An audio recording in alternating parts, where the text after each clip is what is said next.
what in the world were you guys thinking with this innovation lab thing? And man, thanks for building it. I'll just take it right there. So what were you thinking?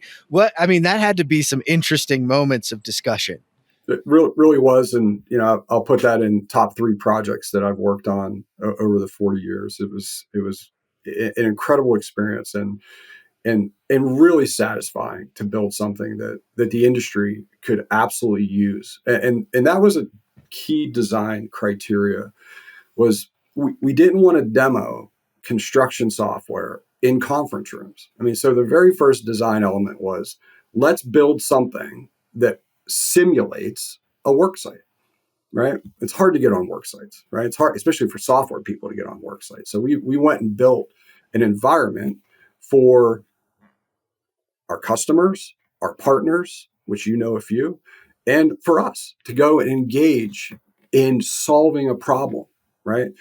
Simulated work sites, solving a construction problem that you normally wouldn't be able to do on site.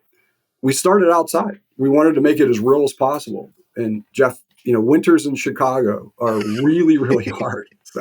So at some point we decided we probably needed a roof over our head, and we got much more than that. So yeah, so it really was like, how do we become believable? Like, how do we make this real? Bringing together partners. A lot of times those partners were hardware providers. Bring those partners together, bring our technology together, and demonstrate through an experience, what it could do, what value could it add for our customer base and the ecosystem in itself, not just our customers. What can we do to change an industry? By the way, another key design element: how do we get vocational tech students, not college kids that are deciding to go into the trades? How do we bring them in and show them how cool construction tech is? Right. So for me, that was a personal goal for me.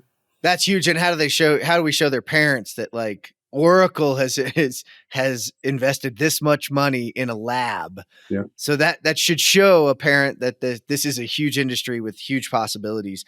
I laugh because I remember Burchin back in the day and him having to suffer outdoors. And then you guys had built a little trailer that he would do his little, like his live broadcast from. And I was kind of like, this is a great way to make us podcasters and tech people suffer some of the elements like the real job site does. And also, it's funny because one of my friends was like, why are they building a job site? We've got job sites everywhere. And I was like, have you met me?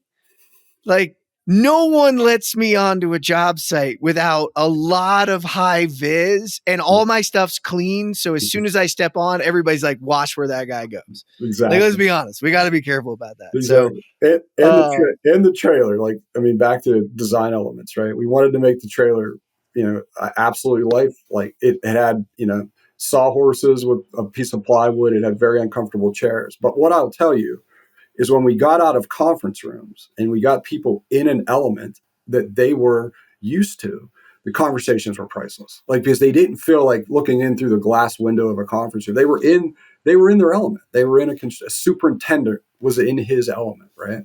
Yeah. It was brilliant, bud.